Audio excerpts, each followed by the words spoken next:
નમસ્કાર દોસ્તો, આપ સૌનું સ્વાગત છે સિનિયર સિટીઝન ફોરમ સુરતની મનોરંજન ક્વિઝમાં.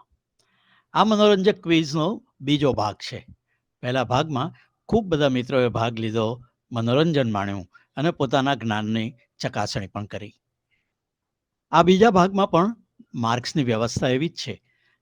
25 પ્રશ્નો, દરેક સાચા જવાબ માટે 2 માર્ક્સ, યાને કુલ વધુમાં વધુ આપ 50 માર્ક્સ મેળવી શકો. અગર આપનો કોઈ જવાબ ખોટો હોય તો એના માટે -1 થશે અને આપની પાસે જવાબ નહીં આપવાનું ઓપ્શન પણ છે, જે 0 માર્કનું રહેશે. તો મનોરંજક ક્વિઝની શરૂઆત કરીએ. પહેલો વિભાગ છે એમને ઓળખો. આ વિભૂતિને આપ ઓળખો છો? આપે માત્ર એમનું નામ લખવાનું છે. એક કાગળ પર કે આપના ફોન પર લખી શકો, અથવા એને યાદ રાખી શકો. અમે 25 પ્રશ્નોના અંતે એના જવાબ પણ અહીં જ આપી દેવાના છીએ. બીજો પ્રશ્ન, શું આમને આપ ઓળખો છો?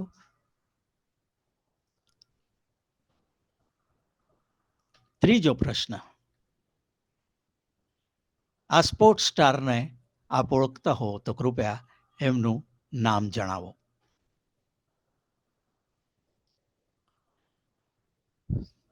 ચોથો પ્રશ્ન, ભારતના જ નહીં, દુનિયાના મહાન ખેલાડી, શું આપને તેમનું નામ યાદ આવે છે?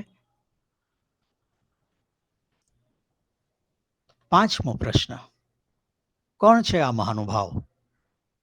એમનું નામ જણાવો અને 2 માર્ક્સ મેળવી લો.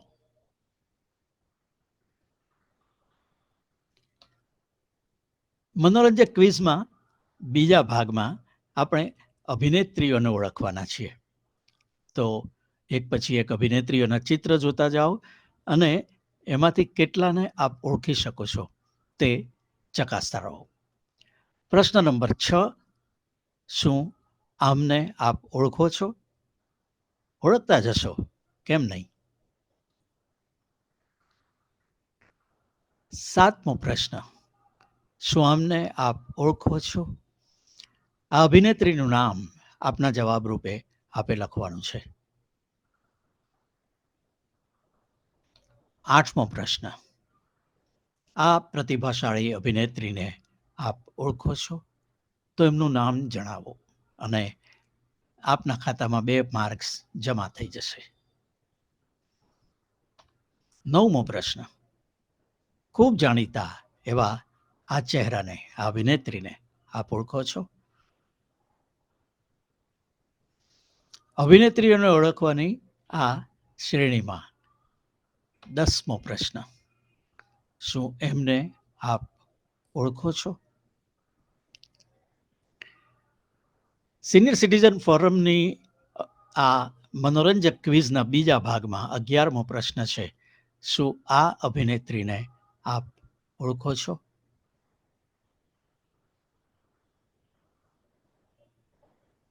આગળ વધીએ. 12મો પ્રશ્ન, એમનું નામ જ માત્ર આપે લખવાનું છે. 13મો પ્રશ્ન, આ અભિનેત્રીને ઓળખો છો?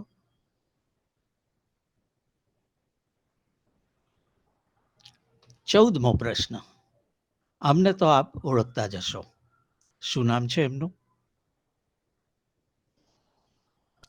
અને 15મો પ્રશ્ન, ચિત્ર 3 છે પણ અભિનેત્રી એક જ છે, આપને એમનું નામ યાદ આવે છે? સરળ પ્રશ્નો, સરળ જવાબો. સિનિયર સિટીઝન ફોરમ સુરતની મનોરંજક ક્વિઝ. આપણે દૃશ્ય પરથી ફિલ્મને ઓળખવાના છીએ. એક ચિત્ર જુઓ, અમને ખાતરી છે કે તરત જ આપને યાદ આવશે એની ફિલ્મનું નામ. દાખલા તરીકે પ્રશ્ન નંબર 16, આ ચિત્ર જોઈને આપે એની ફિલ્મનું નામ યાદ કરવાનું છે. 17મો પ્રશ્ન, યાદ આવી જ ગયું તો લખી લો એ નામ. 18મો પ્રશ્ન, કઈ ફિલ્મ છે જેમાં આ 3 કલાકારો આ અભિનય કરી રહ્યા છે? 19મો પ્રશ્ન. યાદ આવે છે આ ફિલ્મ?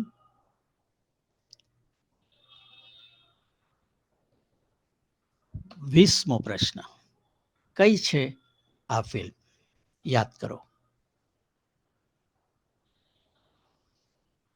21મો પ્રશ્ન. ભારતની આ મહાન ફિલ્મ આપને યાદ આવે છે? કઈ છે? એનું નામ લખો.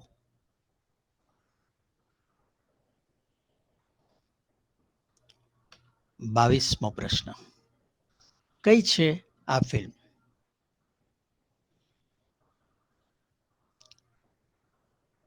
23મો પ્રશ્ન.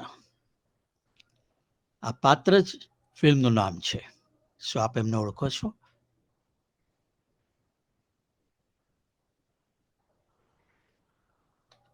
24મો પ્રશ્ન છે, આ મહાન ફિલ્મ કઈ હતી જેના ક્લાઇમેક્સમાં આવતું હતું આ દૃશ્ય? અને મનોરંજક ક્વિઝનો છેલ્લો પ્રશ્ન. આ ચિત્ર પરથી આપને કઈ ફિલ્મ યાદ આવે છે? એનું નામ લખો. દોસ્તો, આ કોઈ વિશેષ હરીફાઈ નથી, માત્ર મનોરંજન છે. 25 પ્રશ્નો આપે જોયા. આપ તેને ઝડપથી જોઈ શકો અથવા યાદ કરી શકો. આપે કશે કે એના નામો લખ્યા હોય અથવા યાદ કરી લીધા હોય તો હવે જવાબ જોઈએ.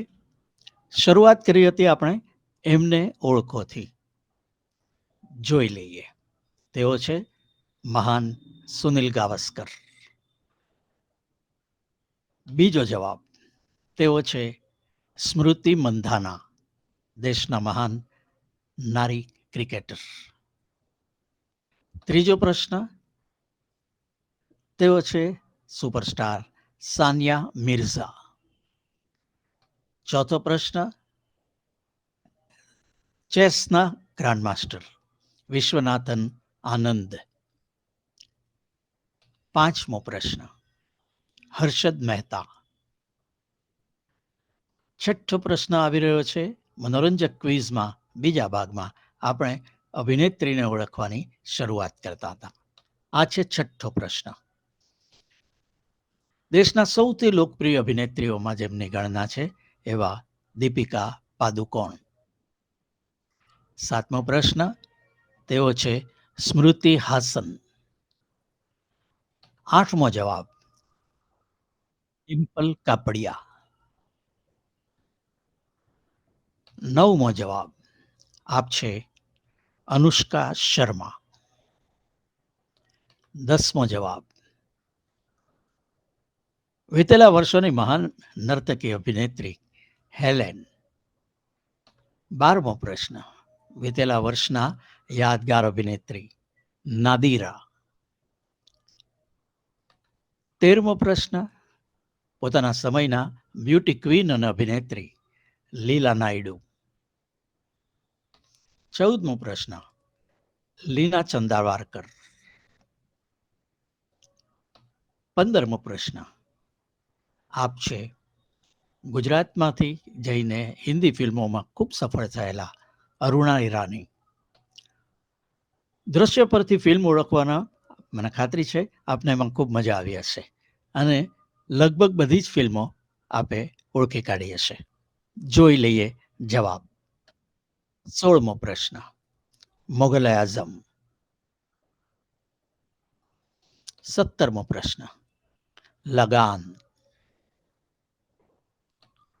18મો પ્રશ્ન, ચલતી કા નામ ગાડી. 19મો પ્રશ્ન, મોટી ફિલ્મ દેવદાસ. 20મો પ્રશ્ન, એરલિફ્ટ.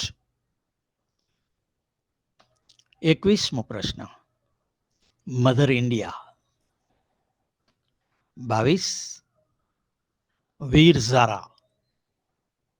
23મો પ્રશ્ન, બૈજુ બાવરા. 24મો પ્રશ્ન, ફિલ્મ હતી બ્લેક. અને 25મો પ્રશ્ન, સિલસિલા. દોસ્તો, અમે ઉમ્મીદ કરીએ છીએ કે સિનિયર સિટીઝન ફોરમમાં અમે આ કાર્યક્રમ કર્યો હતો ત્યારે અમારા સભ્યોએ એને ખૂબ માણ્યો હતો. ખૂબ મોટી સંખ્યામાં લોકોએ ભાગ પણ લીધો હતો અને એના ઇનામો પણ અમે તૈયાર કરી દીધા છે, જે હવે પછીની સભામાં એમને આપીશું. તો આ મનોરંજક ક્વિઝ આપને કેવી લાગી અમને જરૂર જણાવજો. એમાં ભાગ લેવા બદલ આભાર. અમે માનીએ છીએ કે આ એક સ્વસ્થ, ચોખ્ખું મનોરંજન હતું. આપના મિત્ર અને ક્વિઝ માસ્ટર નરેશ કાપડિયાને રજા આપો. નમસ્કાર.